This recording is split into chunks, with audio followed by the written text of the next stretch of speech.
नमस्कार जोहार, आप देख रहे हैं कोयलांचल संवाद और मैं हूं आपके साथ सुमन कुमारी। बाइक चोरों का गैंग आज हुआ गिरफ्तार। आपको बता दें कि ग्रामीण एसपी ने एक बहुत बड़े मामले का खुलासा किया है, क्योंकि आए दिन बाइक चोरी के मामले लगातार मिलते रहते हैं। राजधानी रांची की हम बात करें तो इसमें लगातार ऐसी जो है वो देखने को मिलती है शिकायतें कि बाइक चोरी हो रही हैं।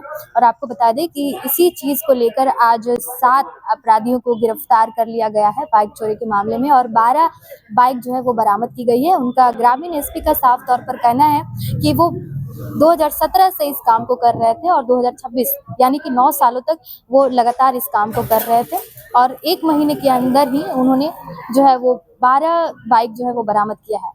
और ग्रामीण एसपी ने क्या कुछ जानकारी दी है, देखिए पूरी रिपोर्ट। देखिए, कल रात्रि 8:30 बजे के आसपास एक गुप्त सूचना प्राप्त हुई थी कि एक व्यक्ति जो कि चोरी की बाइक पर है और उसके पास में एक अपाचे है ब्लू रंग का, वो रामपुर की ओर जा रहा है, जो कि नामकुम थाना क्षेत्र में पड़ता है। तो इसी को देखते हुए वरीय पुलिस अधीक्षक महोदय द्वारा एक छापामारी दल का गठन किया गया था, जिसमें डीएसपी हेडक्वार्टर 1 अमर कुमार पांडे, थाना प्रभारी नामकुम रामनारायण सिंह और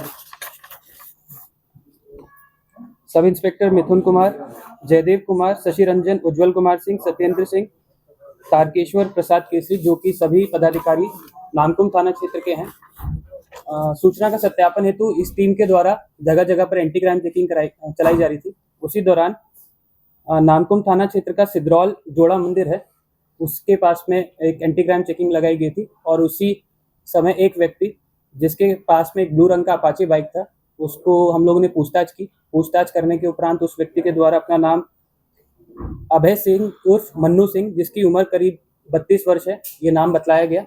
और जब उससे गहनता से पूछताछ की गई तो उसने बताया कि जो बाइक है उसके पास में वह चोरी की बाइक है। नंबर प्लेट जो है वो भी चोरी का ही है, वो फर्जी नंबर प्लेट है। और उसके द्वारा बताया गया कि यह बाइक उसने चोरी से ही ज्ञात की थी, और इस बाइक को वो बेड़ो का एक वसीम ओहदार है उसके पास लेके जा रहा है। और जब वसीम को हम लोगों ने पूछताछ के क्रम में उससे पूछताछ की, उसको उसके घर से जब उठाया गया और पूछताछ की गई, तो पूछताछ के दौरान उसके द्वारा बताया गया कि ये दोनों व्यक्ति अभय सिंह और बेड़ो का जो वसीम ओहदार है, ये एक संगठित गिरोह के रूप में जो बाइक चोरी का गिरोह है वो चलाते हैं। पूर्व में भी ये लोग काफ़ी कांडों में जेल में जा चुके हैं। और इसके अलावा इन लोग के द्वारा अपने जितने भी सहयोगी थे, जिनका नाम है दानिश आलम, जो कि कर्रा जिला खूंटी के हैं, शरीफ खान जो कि बेड़ो का है रांची में, नसीम अंसारी, तौहिर अंसारी, मोइन खान, ये बाकी लोग हैं जो भी बेड़ो के ही हैं, रहने वाले हैं। जब इन सभी लोगों से हमने कलेक्टिव पूछताछ की है, पूछताछ के दौरान इन्होंने हमें बताया कि ये लोग बाइक चोरी कैसे किया करते थे। तो जितने भी हाट बाजार हैं या फिर क्राउडेड प्लेसेस होती है, ये लोग वहाँ पे जाते थे, रैकी करते थे, चिन्हित करते थे कि किस बाइक को उठाना है। और इन लोग के पास में एक मास्टर की रहती थी, एक मास्टर की, जिससे ये कोई भी बाइक किसी ना किसी तरीके से उसको खोल सकते थे। तो उस तरीके से लोग ऑपरेट करते थे। और जो चोरी की बाइक रहती थी, इसको ये लोग डिस्पोज करने के इनके पास में 4 या 5 तरीके थे। सबसे पहला रहता था कि या तो उस बाइक को खरीदा गया और उस बाइक को किसी और को बेच दिया। फिर दूसरा माध्यम जो लोग चुनते थे वो होता था स्क्रैप में बेच देना। तीसरा माध्यम जो कि संगठित अपराध से जुड़ा हुआ है, जितने भी ऑर्गेनाइज क्रिमिनल्स हैं, गैंग्स हैं, ये वो लोग उनको भी डिस्पोज ऑफ करते थे या उनको बाइक वगैरह बेचा करते थे। इसमें पीएलएफआई और बाकी जितने भी गिरोह हैं उनको भी इन लोग के द्वारा बाइक वगैरह दी जाती थी। टोटल इनके द्वारा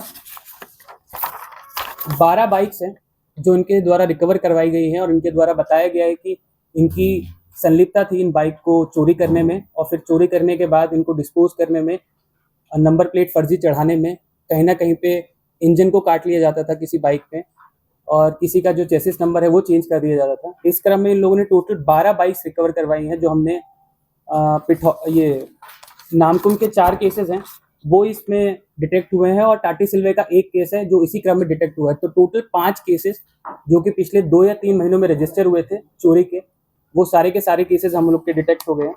इसके अलावा जब्ती में हम लोग ने इनके 6 मोबाइलों को भी जब्त किया है, जिसमें जब ये कहीं पे भी घटना करने जाते थे या फिर चोरी करने जाते थे, तो उस टाइम पे लोग आपस में बातचीत किया करते थे। बातचीत के क्रम में बताते थे एक दूसरे को कि रैकी कैसे करना है, बाइक को उठाकर कहाँ पे लेके जाना है, या फिर किसी और को कब, आदमी को कब बेच देना है।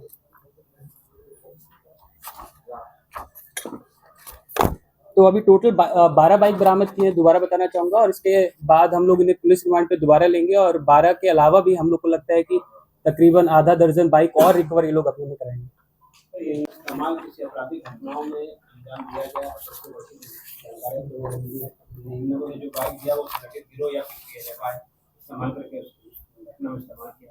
देखिए, अभी तक की जो पूछताछ की गई है उसके क्रम में तो उन्होंने यही बताया है कि एक दो नाम बताए हैं जिनका सत्यापन हमें करना है, उसके बाद ही हम किसी मतलब कंक्लूजन पे पहुंच पाएंगे कि वेदर ये बाइक जो इन लोगों ने चुराई थी किसी PLFI को या किसी संगठित गिरोह को दी है। और इसमें देखिए इंपॉर्टेंट चीज़ क्या है कि जो ये लोग कांड करते चल रहे हैं, तकरीबन 2017 से ये लोग इस तरह के कारनामे कर रहे हैं। 2017 से लेके अभी तक 2026 तक 9 साल में तकरीबन अभय सिंह के ऊपर 7 कांड दर्ज हैं, और सारे के सारे 379 जो पुराना हमारा रहा करता था IPC जो कि चोरी से संबंधित है, सारे के सारे केसेस उसी से संबंधित हैं। उसी प्रकार जो दूसरा व्यक्ति है जिसका नाम वसीम ओद्दार है, उसके ऊपर भी 8 केसेस दर्ज हैं, और वो भी सारे के सारे केसेस जो हैं वो 379 से संबंधित हैं। तो ये आदतन है, तकरीबन 9 साल से इसी फील्ड में है और इसी प्रकार से ये लोग ऑपरेट कर रहे हैं। और जितनी भी चोरी की घटनाएं होती हैं व्हीकल्स की, या फिर जो भी मतलब 2 पहिए हो या 4 पहिए हो, उनको चोरी करने का काम करके फिर उसको डिस्पोज ऑफ करना या फिर पैसे कमाना, ये इनका पेशेवर तरीका है। कीमत कितनी होती है सर? देखिए, सबसे पहले जो इन्होंने पूछा जेल गया, जैसे मैंने आपको बताया कि 7 मामले अभय सिंह के ऊपर हैं, 8 मामले हैं वसीम ओद्दार के ऊपर, और जो बाकी जो नए व्यक्ति जो पकड़ाए गए हैं वो नए जुड़े थे इस गिरोह से, तो वो लोग जेल नहीं गए हैं। बट जो 2 व्यक्ति हैं ये आदतन है और काफ़ी बार जेल जा चुके हैं। प्राइस क्या रखते हैं? दाम कितना है? देखिए, दाम वो बाइक के ऊपर रहता था, बाइक की कंडीशन के ऊपर रहता था। मान लीजिए कि बाइक काफ़ी पुराना है तो उसका रेट थोड़ा कम रहता था, और ये लोग क्या करता था कि जो भी बाइक इन लोगों ने चोरी किया उसका नंबर प्लेट चेंज कर देता था, और जो सामने वाला व्यक्ति होता था उसको बोलता था कि बाइक अभी खरीद लो, जो कागजात हैं हम आपको थोड़े दिनों बाद दे देंगे। तो रेट स्पेसिफिकली डिसाइड कर पाना तो ये लोग ही डिसाइड करता था, बट वो again condition of the bike के ऊपर कि अगर बाइक पुराना है तो उसका रेट कम रहता था, बाइक नया है और अच्छी कंडीशन में है तो उसका रेट ये लोग 75% जो उसकी मार्केट प्राइस है उसके हिसाब से, या फिर 80% उसके हिसाब से।